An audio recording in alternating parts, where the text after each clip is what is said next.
믿었던 사람에게 버려진 적 있나요? 그 순간 세상 전체가 당신을 등진 것 같았나요?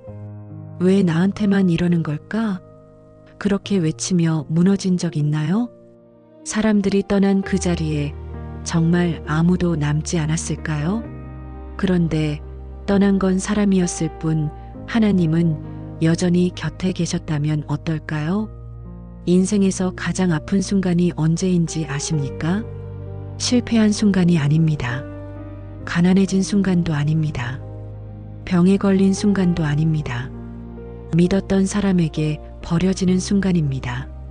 함께할 거라 믿었던 사람이 당신의 손을 놓는 순간, 편이 되어줄 거라 생각했던 사람이 당신을 외면하는 순간, 그 순간 세상 전체가 당신을 등진 것처럼 느껴집니다. 나는 이제 혼자구나. 아무도 내 편이 없구나. 나는 버려졌구나. 그렇게 우리는 사람이 떠난 그 자리를 보며 모든 것이 끝났다고 생각합니다. 내가 너를 결코 버리지 아니하고 너를 떠나지 아니하리라. 히브리서 135. 하지만 정말 그럴까요? 정말 모든 것이 끝난 걸까요? 정말 아무도 남지 않은 걸까요? 아닙니다. 떠난 건 사람이었을 뿐입니다. 하나님은 떠나지 않으셨습니다. 오늘은 사람에게 버려진 그 순간에도 여전히 곁을 지키고 계셨던 분에 대한 이야기를 하려 합니다. 파트 2 첫 번째 이야기 가족에게 버려진 여자. 장미영 씨, 58세. 30년을 헌신한 가정주부입니다. 미영 씨는 24세에 결혼했습니다. 남편은 성실한 사람이었습니다. 아이 둘을 낳아 키웠습니다. 30년간 미영 씨는 가정을 지켰습니다. 새벽같이 일어나 아침을 차리고 아이들을 챙기고 남편을 내보냈습니다. 집안일을 하고 시부모님을 모시고 아이들 학원을 보냈습니다. 저녁이면 다시 식사를 준비하고 가족이 모이면 웃으며 받아주었습니다. 우리 엄마가 최고야. 아이들이 어릴 때는 그렇게 말했습니다. 미영 씨는 그 말이 좋았습니다. 그 말을 위해 살았습니다. 아이들이 대학에 갔습니다. 취업했습니다. 결혼했습니다. 미영 씨는 기뻤습니다. 내가 잘 키웠구나. 하지만 어느 순간부터 아이들의 전화가 뜸해졌습니다. 엄마 바빠서 이번 주말은 못 갈 것 같아. 엄마 나중에 전화할게. 엄마 미안한데 지금 통화 못해. 미영 씨는 이해했습니다. 바쁘겠지. 젊은 사람들이. 그러던 어느 날 큰아들이 전화를 했습니다. 엄마 나 다음 주에 해외 발령 나거든. 그래서 당분간 못 볼 것 같아. 그래. 얼마나 가는데? 한 3년? 그렇게 오래? 응, 회사 일이니까 어쩔 수 없지. 미영 씨는 축하한다고 했습니다. 하지만 가슴 한편이 무너지는 것 같았습니다. 딸도 멀리 시집 갔습니다. 부산. 명절에나 보는 얼굴이 되었습니다. 그리고 남편. 어느 날 저녁 남편이 퇴근하며 말했습니다. 여보 나 이번에 지방 발령 났어. 혼자 내려가서 지낼 거야. 정년까지. 뭐? 혼자? 응, 당신은 여기서 살아. 집도 있고 나는 기숙사 생활하면서 다닐게. 나도 같이 가면 안 돼? 뭐하러? 나 2년 뒤면 은퇴야. 그냥 여기서 편하게 있어. 미영 씨는 아무 말도 할 수 없었습니다. 남편은 2주 후 떠났습니다. 집은 텅 비었습니다. 30년간 가족을 위해 차렸던 저녁 식탁. 이제 그 자리에 미영 씨 혼자 앉아 있었습니다. 밥을 떠놓고 혼자 먹었습니다. 조용했습니다. 너무 조용했습니다. 내가 뭐하러 30년을 살았지? 눈물이 났습니다. 핸드폰을 집어들었습니다. 아들에게 전화했습니다. 통화 중입니다. 딸에게 전화했습니다. 3번의 신호음 후 문자가 왔습니다. 엄마, 지금 애들이랑 있어서 나중에 전화할게. 미영 씨는 핸드폰을 내려놓았습니다. 나는 이제 필요 없는 사람이구나. 다들 나를 떠났구나. 주께서 말씀하시되 내가 결코 너를 버리지 아니하고 너를 떠나지 아니하리라 하셨느니라. 히브리서 135. 하지만 그 순간 그 말씀이 미영 씨에게는 들리지 않았습니다. 너무 아팠습니다. 너무 공허했습니다. 하나님도 나를 버리신 걸까? 파트 3 첫 번째 이야기 떠나지 않으시는 분. 어느 일요일 아침이었습니다. 미영 씨는 교회에 가고 싶지 않았습니다. 사람들을 만나기 싫었습니다. 요즘 어떻게 지내세요? 아이들은 잘 있어요? 그런 질문들에 뭐라고 대답해야 할까요? 다들 저를 떠났어요. 그렇게 말할 수는 없었습니다. 하지만 집에 있기도 싫었습니다. 너무 조용했으니까. 결국 교회에 갔습니다. 예배당 뒷자리에 앉았습니다. 찬양이 시작되었습니다. 입술을 움직였지만 소리는 나오지 않았습니다. 목사님의 설교가 시작되었습니다. 히브리서 13장 5절 말씀이었습니다.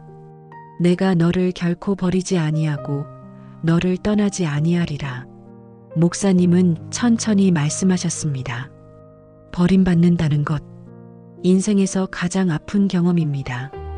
특히 가까운 사람에게 버림받을 때 우리는 모든 것을 잃은 것처럼 느낍니다. 하지만 여러분, 잊지 마십시오. 사람이 떠났다고 해서 하나님까지 떠나신 것은 아닙니다. 미영 씨의 귀가 열리기 시작했습니다. 사람은 자기 삶이 있습니다.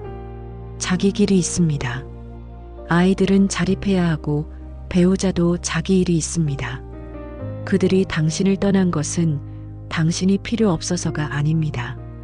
그들도 자기 인생을 살아야 하기 때문입니다. 하지만 하나님은 다르십니다. 하나님에게는 당신만이 계십니다. 하나님은 당신을 떠날 이유가 없으십니다. 당신을 버릴 이유가 없으십니다. 오히려 사람들이 다 떠난 그 자리에 하나님은 더 가까이 다가오십니다. 미영 씨의 눈에서 눈물이 흘러내리기 시작했습니다. 목사님은 계속 말씀하셨습니다. 여호와는 마음이 상한 자를 가까이 하시고 충심으로 통회하는 자를 구원하시는도다. 시편 3418. 사람들이 떠났습니까? 하나님은 가까이 계십니다. 사람들이 외면했습니까? 하나님은 당신을 바라보고 계십니다.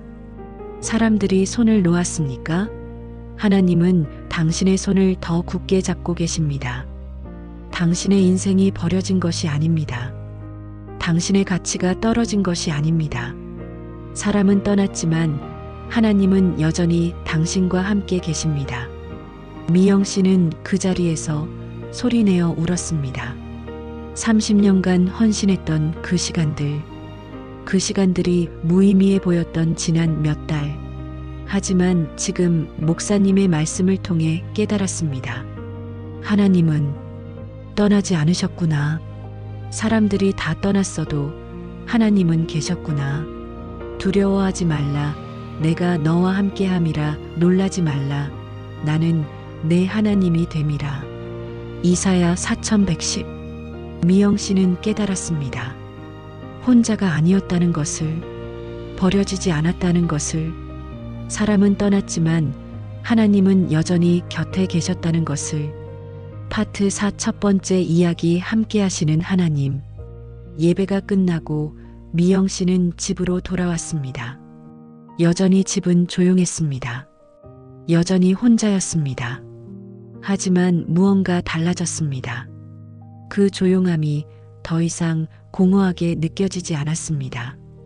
저녁 식사 시간. 식탁에 밥을 차렸습니다. 예전처럼 4개의 그릇을 놓으려다가 멈췄습니다. 그리고 2개의 그릇을 놓았습니다. 하나는 자신의 것, 그리고 하나는 하나님의 자리였습니다. 주님, 오늘도 함께 해주셔서 감사합니다. 혼잣말처럼 중얼거렸습니다.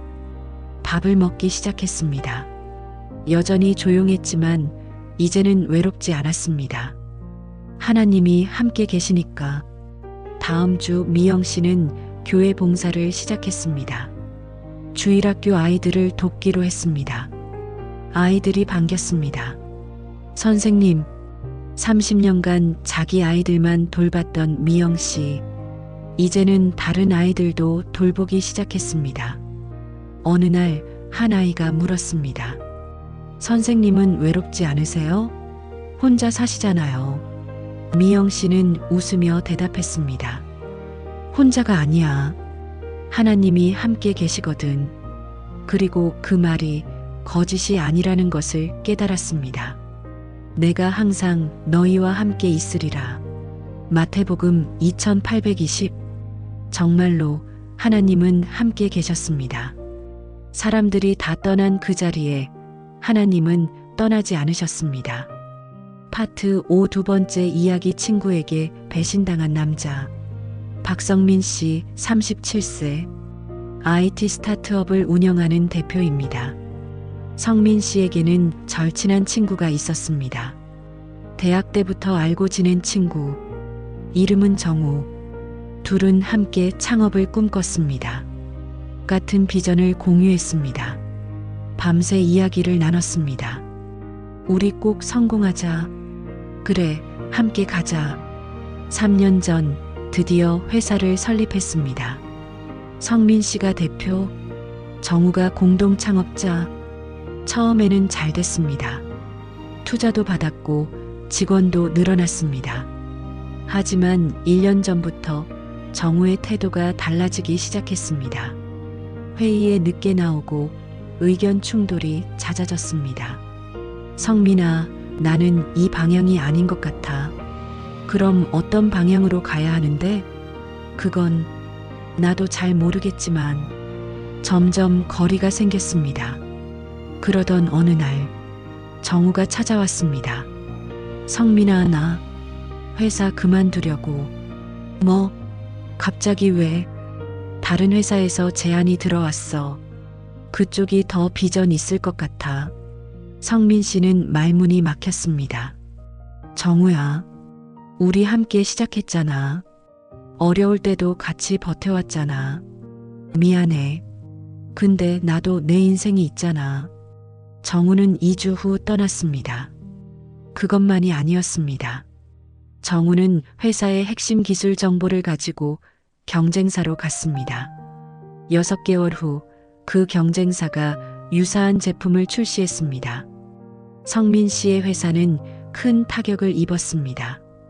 투자자들이 등을 돌렸습니다. 직원들이 하나둘 떠나기 시작했습니다. 성민 씨는 정우에게 전화를 걸었습니다. 정우야, 너 정말 이렇게 할 거야? 정우는 차갑게 대답했습니다. 미안하지만 이건 비즈니스야. 개인 감정으로 생각하지 마. 전화가 끊겼습니다. 성민 씨는 핸드폰을 던졌습니다. 분노가 치밀어 올랐습니다.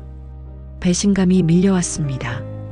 10년 지기 친구가, 함께 꿈을 꿨던 친구가 이렇게 나를 배신하다니. 너희가 다 나를 버리고 각각 제 곳으로 흩어질 때가 오나니 벌써 왔도다. 요한복음 1632. 성민 씨는 그 말씀이 자신의 상황 같았습니다. 모두가 자기 길로 흩어졌습니다. 자신을 버렸습니다. 나는 이제 혼자구나. 회사 사무실에 앉아 창밖을 바라보았습니다. 비가 내리고 있었습니다. 이제 다 끝난 건가? 파트 6 두 번째 이야기. 나를 떠나지 않으시는 분. 그날 밤 성민 씨는 교회에 갔습니다. 오랜만이었습니다. 최근 몇 달간 바쁘다는 핑계로 나가지 않았습니다. 아니, 정확히는 하나님께 화가 났었습니다. 왜 이렇게 되도록 내버려 두셨어요? 하지만 오늘은 갈 곳이 없었습니다. 예배당에 들어갔습니다. 저녁 예배가 진행 중이었습니다. 뒷자리에 앉았습니다. 찬양이 흘러나왔습니다. 주 안에 있는 나에게 딴 근심 있으랴. 성민 씨는 그 가사에 울컥했습니다. 근심이 있죠. 엄청나게요. 하지만 찬양은 계속되었습니다. 십자가 밑에 나아가 내 짐을 풀었네. 목사님의 설교가 시작되었습니다. 오늘 말씀은 요한복음 16장 32절입니다. 예수님께서 제자들에게 말씀하셨습니다. 너희가 다 나를 버리고 각각 제 곳으로 흩어질 때가 오나니 벌써 왔도다. 그러나 내가 혼자 있는 것이 아니라 아버지께서 나와 함께 계시느니라. 예수님조차 제자들에게 버림받으셨습니다. 가장 가까운 사람들이 예수님을 떠났습니다. 하지만 예수님은 말씀하셨습니다. 내가 혼자 있는 것이 아니라. 사람은 떠났지만 하나님 아버지는 함께 하셨습니다. 성민 씨의 눈에서 눈물이 흘러내리기 시작했습니다. 목사님은 계속 말씀하셨습니다. 내가 너를 결코 버리지 아니하고 너를 떠나지 아니하리라. 히브리서 135. 여러분, 사람에게 배신당했습니까? 친구가 당신을 떠났습니까? 아픕니다. 화가 납니다. 당연합니다. 하지만 그것이 당신의 끝은 아닙니다. 사람은 떠났지만 하나님은 떠나지 않으셨습니다. 사람은 배신했지만 하나님은 신실하십니다. 사람은 다 거짓되되 하나님은 참되시다. 로마서 34. 사람의 약속은 깨질 수 있습니다. 하지만 하나님의 약속은 결코 깨지지 않습니다. 성민 씨는 그 자리에서 오랜만에 기도했습니다. 하나님, 저 정말 힘듭니다. 배신당했습니다. 친구를 잃었습니다. 하지만 하나님은 저를 떠나지 않으셨나요? 그 순간 마음의 평안이 찾아왔습니다. 분노가 사라진 것은 아니었습니다. 상처가 아물지도 않았습니다. 하지만 한 가지는 확실해졌습니다. 나는 혼자가 아니구나. 예배가 끝나고 밖으로 나왔습니다. 비는 그쳐 있었습니다. 하늘을 올려다보았습니다. 별이 보였습니다. 하나님 함께 해주셔서 감사합니다. 성민 씨는 그날 밤 처음으로 마음의 짐을 내려놓았습니다. 파트 7 떠나지 않으시는 하나님. 두 사람의 이야기를 들으셨습니다. 58세 주부 미영 씨, 37세 사업가 성민 씨. 나이도 다르고 상황도 다르고 버림받은 이유도 달랐습니다. 하지만 한 가지는 같았습니다. 가까운 사람에게 버림받았다는 것. 그리고 또 한 가지. 하나님은 떠나지 않으셨다는 것. 산들이 떠나며 작은 산들이 옮길지라도 나의 인자는 내게서 떠나지 아니하며. 이사야 5410. 사람은 떠날 수 있습니다. 변할 수 있습니다. 배신할 수 있습니다. 하지만 하나님은 결코 떠나지 않으십니다. 결코 변하지 않으십니다. 결코 배신하지 않으십니다. 당신이 가족에게 버림받았습니까? 하나님은 당신의 아버지이십니다. 당신이 친구에게 배신당했습니까? 하나님은 당신의 친구이십니다. 당신이 사랑하는 사람에게 외면당했습니까? 하나님은 당신을 사랑하십니다. 내가 확신하노니 사망이나 생명이나 천사들이나 권세자들이나 현재일이나 장래일이나 능력이나 높음이나 깊음이나 다른 어떤 피조물이라도 우리를 우리 주 그리스도 예수 안에 있는 하나님의 사랑에서 끊을 수 없으리라. 로마서 838-39. 그 어떤 것도 당신을 하나님의 사랑에서 끊을 수 없습니다. 사람이 떠나도 하나님의 사랑은 떠나지 않습니다. 사람이 배신해도 하나님의 신실하심은 변하지 않습니다. 여호와여, 주의 인자하심이 하늘에 있고 주의 성실하심이 공중에 사무쳤으며. 시편 365. 당신의 인생이 버려진 것이 아닙니다. 당신의 가치가 떨어진 것이 아닙니다. 사람은 떠났지만 하나님은 여전히 당신과 함께 계십니다. 그리고 그것으로 충분합니다. 이런 이야기들을 전할 때마다 저 역시 큰 위로를 받습니다. 우리 모두 비슷한 아픔을 안고 살아가고 있구나. 혼자가 아니구나. 그런 생각이 듭니다. 앞으로도 이 채널에서는 하나님의 좋은 말씀과 삶의 위로가 되는 이야기들을 계속 전하겠습니다. 만약 오늘 이 이야기가 당신에게 작은 위로가 되었다면 구독과 좋아요로 함께 해주세요. 당신의 작은 손길이 또 다른 누군가에게는 큰 위로가 될 수 있습니다. 오늘 하루도 당신을 결코 떠나지 않으시는 그분의 사랑이 함께 하시기를 기도합니다.